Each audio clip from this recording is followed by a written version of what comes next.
Halo Tante, terima kasih sudah menonton video pertama dari channel Easy Beta Fish. Sebelumnya mungkin lebih enak ada perkenalan dulu kali ya. Kenalin, nama gue Noval. Gue selaku pembawa acara di video-video baru dari channel Easy Beta Fish. Dan biasanya Bang Easy juga manggil gue itu fuckboy, cuman itu untuk bahan bercandaan aja. Nah, sebelumnya gue lagi ada di base camp. Dari base camp ini punyanya Easy Beta Fish.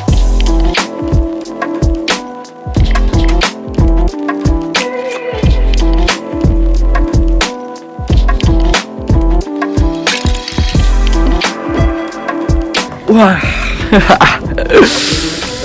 Wih, thank you. Aduh, jadi repot ini. Lu duduk sini ya. Yoi. Bang Easy. Wih.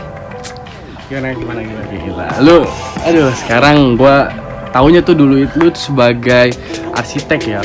Kok tiba-tiba sekarang lu bisa masuk jadi pengusaha cupang gitu, cupang hias. Gimana kok bisa gitu? Sebenarnya sih sama aja sih ya. Prinsipnya mungkin karena gue dulunya arsitek, jadi gue ngerasa ini tuh seni gitu. Ikan cupang tuh seni, arsitek seni, ikan cupang tuh seni. Jadi feel-nya mungkin gue dapet ya kali ya. Wah, tunggu dulu nih Mas. Ini tuh awal cerita dari lu memulai untuk jualan ikan cupang, terus lu bisa dapat nama Easy Beta Fish. Itu tuh gimana sih ceritanya nih? Mungkin gua dan nanti penonton tuh ingin tahu gitu histori soal Easy Beta Fish. Awalnya ya dari nama lah ya. Oke. Nama Easy Beta Fish tuh sebenarnya nama anak gua. Oh. Jadi Easy itu adalah nama terakhir dari anak gua. Nah, itu yang gua pakai. Tapi lu boleh tetap panggil gua Easy. Gua enjoy kok. Awalnya beberapa tahun lalu itu gue sebenarnya nggak sengaja lah ya, 4 atau 5 tahun lalu itu gue coba-coba aja gitu. Berawal dari basic orang tua gue itu peternak burung perkutut. Oke. Kakak gue itu peternak burung lovebird, dan mereka lumayan gede lah punya nama ya di daerah asal. Tapi anehnya mereka unggas itu gua yang notabene adalah keluarganya juga, ternyata tangan gua tuh nggak bisa. Jadi gua perawat burung aja mati atau sakit. Nah, suatu saat gua tuh pengen apa ya yang gua tuh pengen pelihara, pengen budidaya apa ya gitu. Gua udah coba dari beberapa hewan lah, dan itu gagal. Nah, terakhir itu gue gak ada niat nyobain cupang gitu, cupang hias ya. Cuma karena gue iseng, waktu itu gue dapat hibahan, maksudnya gue dikasih ya sama temen gue sepasang atau 2 pasang. Dua pasang. Gue iseng aja, gue taruh gitu di baskom, gue kumpulin langsung. Lah, gue jujur juga bingung lah, kok betelor gitu.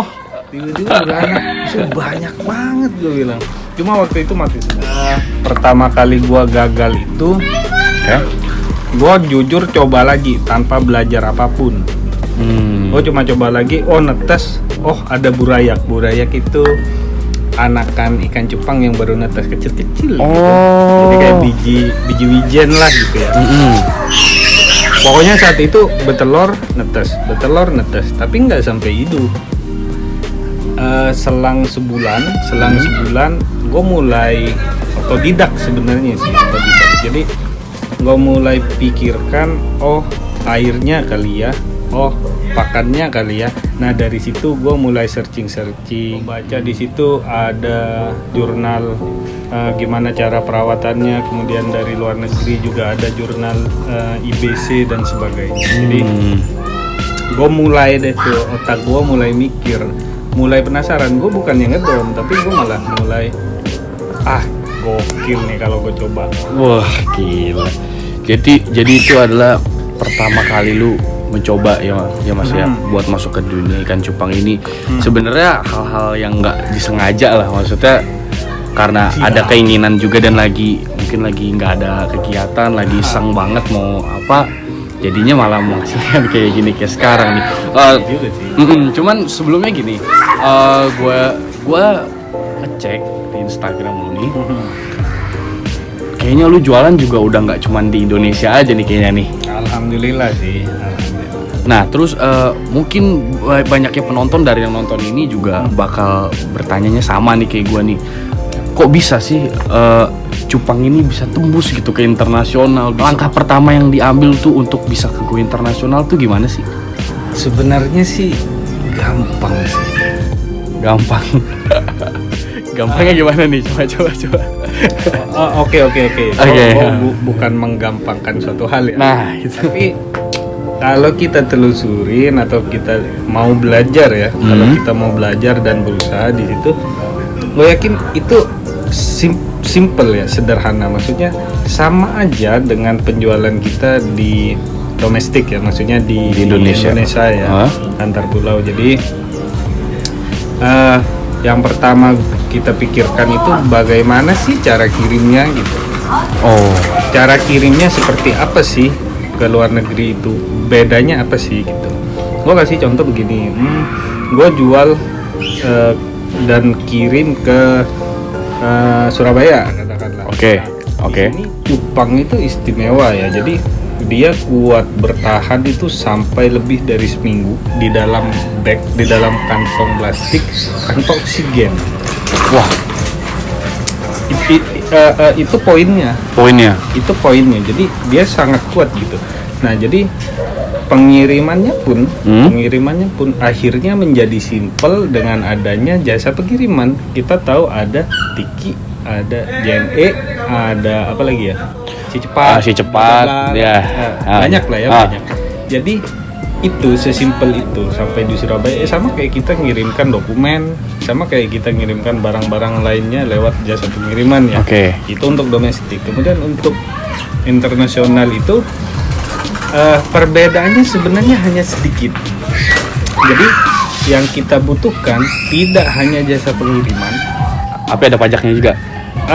Gini. Gimana? Jadi ada legalitas, legalitas kirim, legalitas ikan ekspor kalau dari Indonesia keluar ya, dan legalitas impor kalau ikan itu diterima di negara tujuan.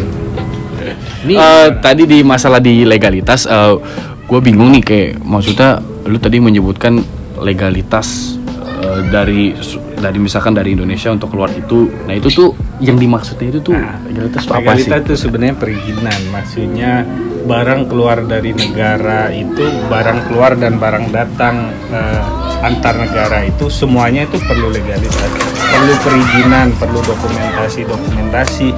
Ribet ya, bayangin. Ribet banget ya, bayangin ya, parah. Ternyata nggak seribet itu, karena yang legalitas, banyaknya legalitas ini akan dihandle oleh dua pihak. Gue jelasin ya, dua pihak itu. Ini yang membedakan pengiriman antar domestik ya, pengiriman domestik sama internasional. Jadi untuk internasional kita perlu dua pihak nih. Dua pihak itu, yang satu itu ada di Indonesia, yang satu itu ada di negara tujuan. Kita ambil contoh kasus, kita kirim ke Amerika ya. Yang satu itu namanya Transhipper Indonesia. Yang satu lagi itu Transhipper Amerika. Transhipper Indonesia ya di Indonesia, Transhipper Amerika ya di Amerika. Prosesnya gimana sih? Nih, gue tetap nih nggak bergerak nih, ada dua. Ada seorang pembeli di Amerika. Dia menghubungi gua. Kalau menghubunginya nanti kita bahas lain ya. Ini percepat prosesnya. Lu pembeli. Lu beli ikan di gua. Saat itu terjadi, kita punya deal, punya kesepakatan. Proses pengirimannya, dia kirimkan alamat seperti biasa, kayak penjualan di dalam negeri. Di dalam negeri domestik. Gua sebagai seller meminta nama, alamat, nomor telepon, email. Kemudian di situ gua mengirimkan ke Transhipper Indonesia lebih dulu. Kemudian dari Transhipper Indonesia dia kirimkan ke Transhipper Amerika. Jadi dari Transhipper Indonesia nih nggak langsung dikirimkan ke lu sebagai pembeli, atau dari Transhipper Indonesia atau dari gua langsung dikirimkan ke Transhipper Amerika. Nggak gitu. Jadi kita perlu tetap dua pihak ini. Step by step gitu ya. Kirimkan ke Transhipper Indonesia, Transhipper Indonesia kirimin ke Transhipper Amerika, Transhipper Amerika yang akan kirimkan ke alamat lu. Oke. Oh, cuma nih biasanya gua sebagai orang awam kadang juga berpikir gini loh. Ini yang domestik aja, kadang pas sampai kadang ada yang mungkin sakit atau ada yang mati. Nah itu berarti banyak dong kalau keluar negeri itu biasanya ada berita ikannya mati atau sakit gimana. Nah itu apa sih yang biasanya dilakuin sama lu sebagai penjual ke pembeli lu gitu? Iya, mati dalam pengiriman itu adalah hal yang alami ya.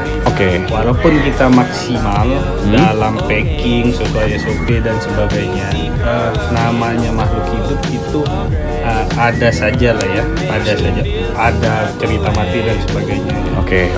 Umumnya seorang seller itu punya garansi mati dalam perjalanan, atau bahasa kerennya nih death on arrival. Jadi kita singkat doa. Itu sih berlaku kayaknya. Iya bro. Doa death on arrival. Jadi lu beli ikan ke gua, lu menanyakan ada garansi, udah pasti ada garansi. Kalau kita seller yang baik, harapan gua teman-teman juga seller yang baik, kita infokan lebih dahulu ke pembelinya. Jadi gua infokan dulu nih ke lu bro, kalau ikan mati ada garansi doa dengan persyaratan. Satu, ini sebagai contoh ya, beda-beda bisa beda-beda. Satu, gua mewajibkan dia memvideokan saat ikan itu datang di dalam plastik. Pasti kan? Kalau ikan itu di dalam plastik divideokan mati, berarti memang dia mati dalam perjalanan. Dan itu akan gua kasih dia pilihan. Sebenarnya sih pilihan sih. Yang pertama refund atau retur. Jadi refund itu gua kembalikan lagi ya. Gua kembalikan dana uang yang sudah dia keluarkan. Dipotong dengan biaya pengiriman ya. Jadi biaya pengiriman itu ya hangus bersama kan. Gua kan tidak menerima dan apa namanya, ikan juga nggak keterima. Jadi hangus bersama biaya pengirimannya.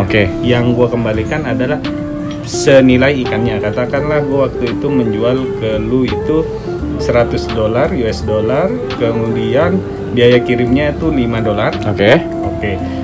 Yang gue kembalikan bukan 105 tapi $100. Jadi ikannya dapat ikannya aja. Bisa juga dia retur. Retur itu maksudnya ikannya diganti. Nah di retur ini yang kadang kita beda-beda. Di retur ini kadang kita beda-beda. Bedanya apa? Di antara seller itu ada yang teman-teman itu mewajibkan si seller, si pembeli bayar itu membayar ongkir ulang. Ada. Dan itu wajar. Tapi kalau di gua tidak mewajibkan itu. Jadi emang kenapa begitu tuh? Langsung gua kirim. Kenapa begitu? Nggak rugi gitu? Maksudnya untuk kayak bagi gue sih apa ya, $5 itu ya, $5 ongkosnya. Jadi per ikan $5 itu untuk jenis ekor kecil, $7 untuk ekor lebar atau giant atau crown tail. Bagi gue $5 atau $7 itu lebih tidak lebih berharga daripada hubungan baik gua kepada pembeli. Bagi gua ya. Iya, Nggak semuanya seperti itu. Kalau gua pribadi, gua tidak akan meminta pembeli gua untuk transfer lagi ongkirnya. Kalau dia mau retur, gua kasih dia 3-5 pilihan ikan yang sejenis. Kemudian dia yang pilih. Iya. Dapat. Jadi langsung gue kirimin di jadwal selanjutnya. Ngomong-ngomong, kita kasihkan ngobrol begini ya. Gue tuh lupa gitu mau ngomong kayak Easy Beta Fish ini yang jadi model ikan yang bener-bener jadi ibaratnya simbolnya lah. Itu tuh apa sih Easy Betta Fish? Jadi gua ada di jalur dragon. Dragon itu salah satu jenis jenis genetik awal. Maksudnya itu banyak dari cupang itu ada genetik ini, genetik merah, genetik biru. Kemudian di situ ada genetik dragon. Nah, gua ada di jalur dragon. Cuman ini dulu nih. Mungkin kalau kita langsung cerita semua di sini kayaknya nggak asik gitu. Mungkin nanti ada di next episode lagi kali ya. Kita ngebahas soal tentang dragon, apa sih ke spesialnya dia, apa sih yang bikin dia tuh bener-bener menjadi simbol yang diambil oleh Easy Betta Fish gitu aja kali ya. BTW nih, makasih banget nih waktunya nih buat gua lah ibaratnya ngadain konten ini. Terima kasih semuanya yang udah nonton. Semoga ada manfaatnya, semoga ada yang bisa diambil menjadi pembelajaran lah dari Bang Easy ini dalam melakukan penjualan ikan cupang ini ya. Oke, see you. Thanks.